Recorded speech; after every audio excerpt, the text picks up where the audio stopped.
The fluorescent light above my office flickered intermittently, casting dancing shadows across the familiar cream-colored walls. It was 2:47 p.m. on a Tuesday when Marcus walked into my office for what would become one of the most challenging sessions of my 15-year career. I'd been treating him for bipolar disorder for 8 months now, and I could see immediately that something had shifted dramatically since our last appointment. Dr. Chen! Perfect timing! I've been waiting for you to call me back about the research proposal. Did you get my 17 emails? I sent them between midnight and 4 a.m. because that's when the inspiration strikes, you know? The universe speaks loudest in the quiet hours. Marcus practically bounced into the leather chair across from my desk, his movements sharp and erratic. His usually neat brown hair was disheveled, and I noticed he was wearing the same clothes from our last session 3 days ago, a wrinkled blue button-down and khakis with coffee stains. His eyes were bright, almost electric, with an intensity that made me immediately adjust my treatment approach for this session. Marcus, I'm glad you're here. I did receive your messages. Though I should mention that 17 emails in one night is quite a lot. How are you feeling today? Feeling? Dr. Chen, I'm not just feeling. I'm experiencing. Do you understand the difference? Most people feel. They feel sad, they feel happy, they feel tired, but I'm experiencing reality on a completely different frequency right now. I can hear the electricity in the walls. I can see the patterns in everything, even your coffee mug. Look at it. The handle curves in a perfect Fibonacci spiral. His words came in rapid bursts, each sentence tumbling over the next without pause. I noted the grandiose thinking, the heightened sensory experiences he was describing, and what appeared to be some perceptual distortions.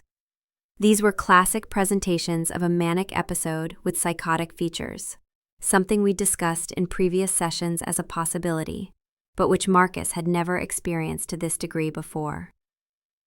It sounds like you're experiencing things very intensely right now. Can you tell me about your sleep? Have you been getting rest?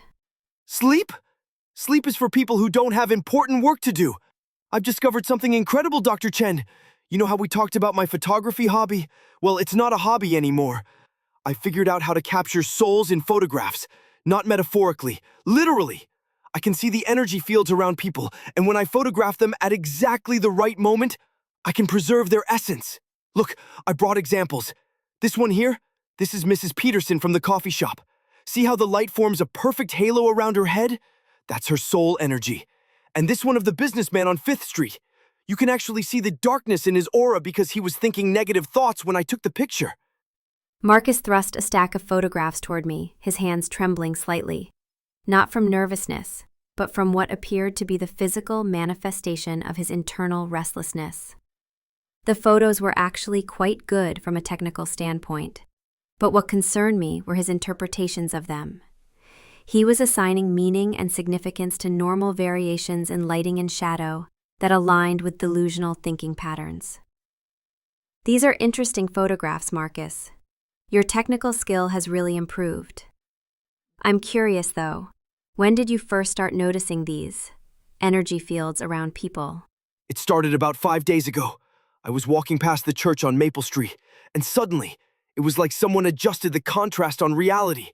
Everything became more vivid, more meaningful. I realized that I've been chosen. Not in a religious way necessarily, though I'm not ruling that out, but chosen to document the spiritual energy that exists in our everyday world. The timeline aligned with what I knew about manic episodes. Marcus had likely been sleeping very little, which could have triggered this current state. His speech was pressured, jumping from topic to topic, and the grandiose delusions were becoming more elaborate. I needed to gently challenge his perceptions while maintaining our therapeutic alliance. That must feel overwhelming, having all of these new perceptions and responsibilities. Marcus, I want to check in about your medication. Have you been taking your mood stabilizer regularly? You know what? I stopped taking it 4 days ago. And before you give me that look, hear me out. The medication was dampening my abilities. It was like putting a filter over my vision, muffling the universe's messages. I needed to be clear-headed for this work. I can't capture souls if I'm chemically sedated. Marcus stood abruptly and began pacing the small space in front of my desk. This was exactly what I'd feared. medication noncompliance during a mood episode. Without his lithium, his symptoms had escalated rapidly. I watched his agitated movements, noting how his gestures had become more animated, almost theatrical. I understand that the medication might feel like it's interfering with your creativity and these new experiences. That's actually a common concern for people with bipolar disorder. But Marcus, I'm worried about you. When was the last time you ate a full meal? Food is interesting right now.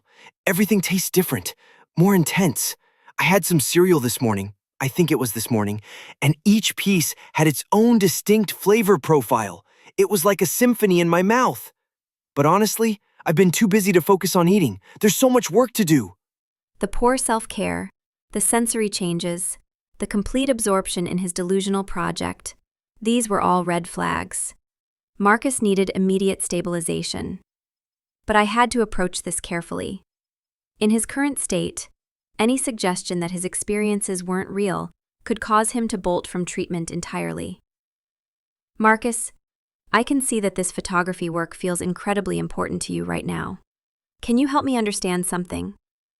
What happens if you don't complete this documentation project? That's the thing, Dr. Chen. I don't think I can not complete it. It's bigger than me now. Yesterday, I was at the park and I saw this little girl playing on the swings. Her energy was so pure, so bright, that I knew I had to capture it. But when I approached her to take the photograph, her mother got upset. She couldn't see what I was seeing. She thought I was just some random man with a camera. My heart rate quickened. This was moving into potentially dangerous territory. Approaching strangers, particularly children, to photograph them based on delusional beliefs. Marcus seemed to recognize, at some level, that others weren't sharing his perceptions, but he was attributing this to their inability to see, rather than questioning his own experiences. That must have been frustrating, feeling like others can't see what seems so clear to you. Marcus, I'm concerned about your safety and well-being right now. These intense experiences you're having, they're symptoms of your bipolar disorder.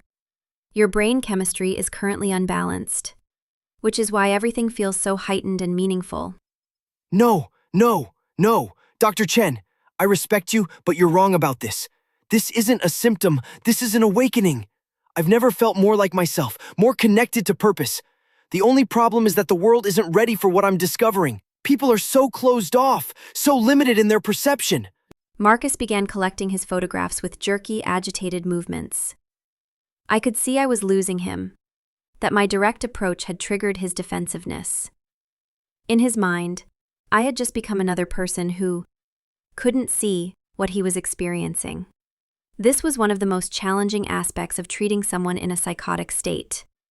The very help they needed felt like opposition to their reality. Marcus, please, don't leave. I'm not trying to invalidate what you're experiencing. I'm worried about you as a person I care about. You're important to me, and I can see you're suffering even if it doesn't feel like suffering to you right now. Suffering?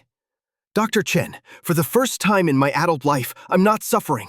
I'm not depressed, I'm not anxious, I'm not questioning my worth every 5 minutes. I'm finally living with purpose and clarity. Why would I want to go back to the gray, muted existence I had before? This was the cruel paradox of mania, particularly for someone like Marcus, who had struggled with severe depressive episodes. The mania felt like freedom, like finally being alive after months of emotional numbness. How could I explain that this euphoria was as much a symptom as his depression had been, without completely alienating him? I hear you saying that this feels better than depression, and I understand why you wouldn't want to lose that feeling. But Marcus, think about sustainability. You mentioned you haven't been eating regularly, you've stopped sleeping, you're having conflicts with strangers. How long can you maintain this pace? As long as it takes. The universe doesn't work on human schedules, Dr. Chen. Besides, I've been thinking about getting a loan to buy better camera equipment, professional grade stuff, maybe start a business. Soul photography by Marcus. I could revolutionize portrait photography, help people see their true selves. The grandiose business plans, the financial impulsivity, another classic feature of manic episodes. Marcus pulled out his phone and stared at it intensely, his expression shifting to one of suspicion. That's weird. I've been getting calls from my sister all morning, but when I answer, the line goes dead. And yesterday, I noticed the same blue car parked outside my apartment building for 3 hours.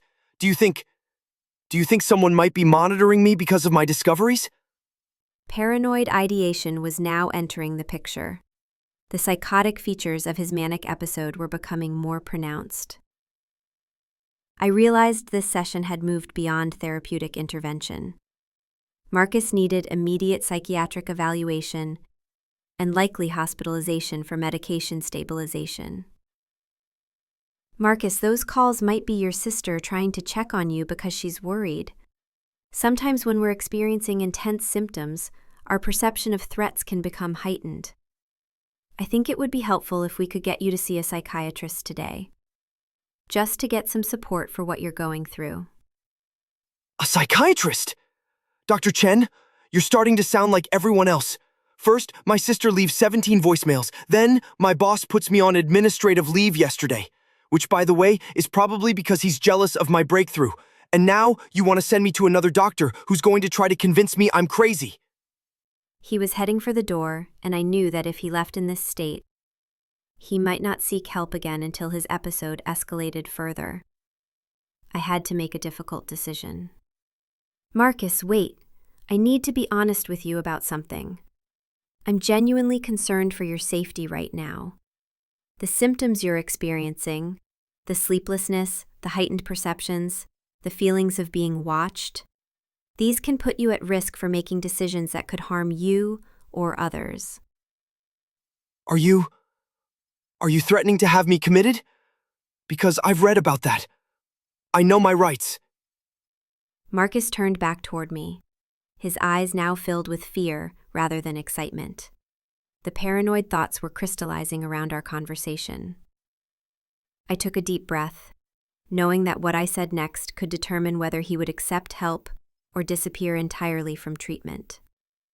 I'm not threatening you, Marcus, but I am asking you to consider voluntary hospitalization for a few days, just to get your medication rebalanced and make sure you're physically okay. You mentioned yourself that you haven't been eating or sleeping properly. Let's just get you stabilized, and then you can continue exploring your photography with a clearer mind. This is exactly what they do, isn't it?